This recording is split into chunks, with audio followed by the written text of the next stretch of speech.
اس کے بعد مولانا مودودی رحمۃ اللہ علیہ انہوں نے جماعت اسلامی بعد میں بنائی ہے، اس سوال کو پہلے ایڈریس کیا۔ 1940 یا 39 کا خطبہ ہے وہ، اسلامی حکومت کیسے قائم ہوتی ہے، یعنی منہج انقلاب نبوی جو عنوان ہے، اس کو اگر آپ سلیس انداز میں بیان کریں گے تو کیا بنے گا وہ، کہ آپ اسلام کیسے نافذ کریں گے، اور بھی سلیس کریں تو اسلامی حکومت کیسے قائم ہوتی ہے۔ تو یہ 1939 میں علی گڑھ میں، یا 1940 ہے، یہ ایک یعنی 8 سال کے مجھے مغالطہ لگ رہا ہے، اس میں یعنی یہ بات انہوں نے کر دی تھی۔ پھر اسی چیز کو، انہی نکات کو نہایت شرح و بسط کے ساتھ، زیادہ وضاحت کے ساتھ، قرآن مجید کی آیات اور سیرت النبی صلی اللہ علیہ وسلم سے مزین کر کے مولانا امین حسن اصلاحی نے دعوت دین اور اس کا طریقہ کار یہ 50s میں لکھ دی، اور بہت خوبصورتی کے ساتھ، یعنی آپ یوں سمجھیے کہ ہمارے جو فرائض، یعنی اس پہ تو وہ پورا امت مسلمہ کا فریضہ آ گیا نا۔ وہ دعوت دین اس طرح کی دعوت دین نہیں ہے جو ہم سمجھتے ہیں کہ جا کے کسی فرد کو دعوت دین دینی ہے، یعنی امت مسلمہ بحیثیت امت مسلمہ اس پر جو ذمہ داری عائد ہوتی ہے، اس کو ادا کرنے کا طریقہ کیا ہوگا، دعوت دین اور اس کا طریقہ کار، یعنی اس میں انہوں نے وضاحت کر دی۔ تو اب ڈاکٹر صاحب نے متعدد مرتبہ یہ بات کہی ہے کہ میری فکر تو جماعت اسلامی کی گود میں پروان چڑھی ہے، تو وہ ان باتوں سے واقف نہیں تھی کیا؟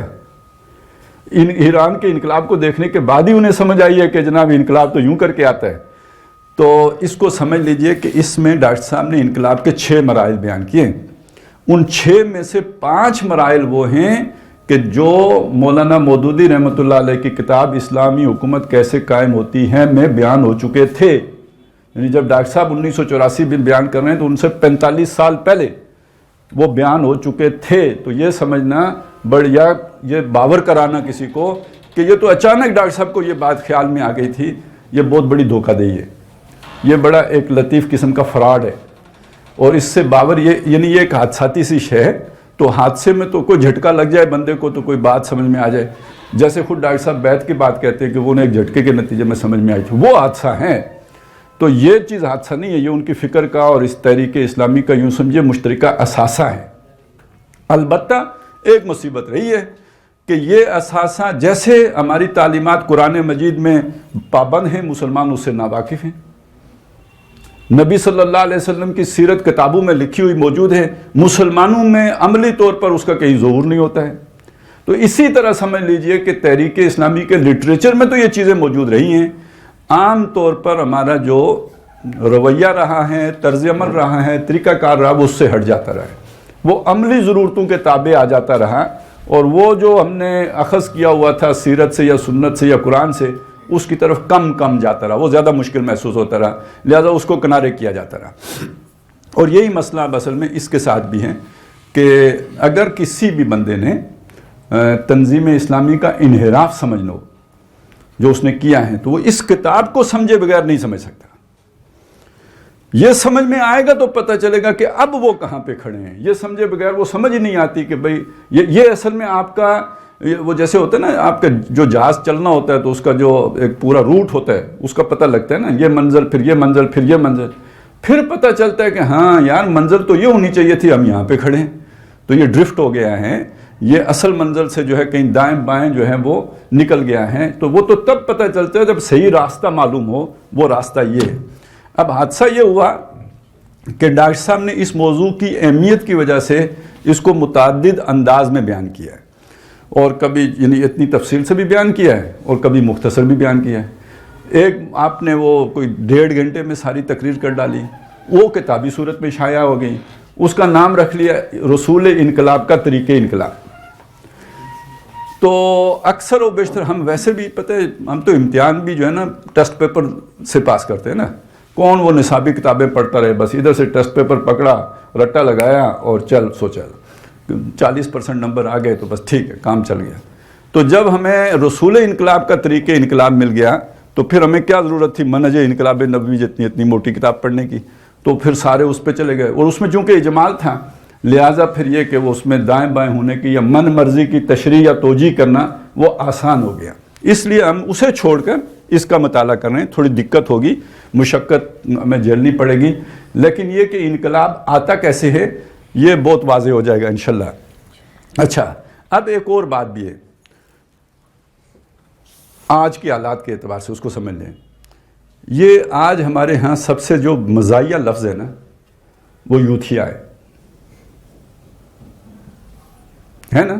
میں کہتا ہوں یہ ٹریجڈی ہے, یہ ٹریجڈی ہے, کیونکہ انقلاب ہمیشہ یوتھ لے کے آتی ہے. انقلاب بوڑھے نہیں لاتے.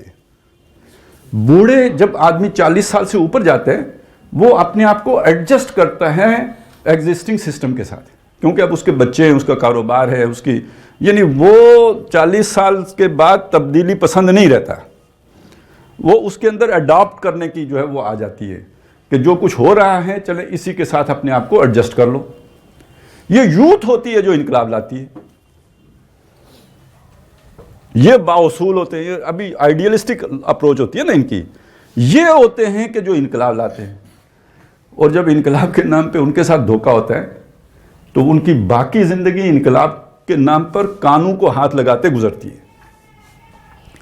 ہماری اگر آپ جو ہے نا جنریشن آفٹر جنریشن یہ دھوکہ ہوا ہے. 47 میں لوگوں نے قربانیاں دی, اس کا جو نتیجہ نکلا تو وہ تو پوری نسل توبہ کر گئی نا. وہ گئے, کوئی کینیڈا گیا تو کوئی امریکہ گیا تو کوئی کدھر گیا, انہیں کیا یہ وہ شہر نہیں جس کا انتظار تھا, یہ تو کوئی اور ہی شے طلوع ہو گئی ہے. وہ بھاگ گئے. اب اس کے بعد ایک نئی, جیسے وہ قوم بنی اسرائیل میں 40 سال کے بعد ایک نئی نسل تیار ہو گئی تھی. وہ پہلو نے کہا فَذَهَبْ أَنْتَ وَرَبُّكَ فَقَاتِلَا إِنَّا هَاهُنَا قَاعِدُونَ. 40 سالوں میں نئے تیار ہوئے, وہ لڑے, اللہ نے فتح دے دی.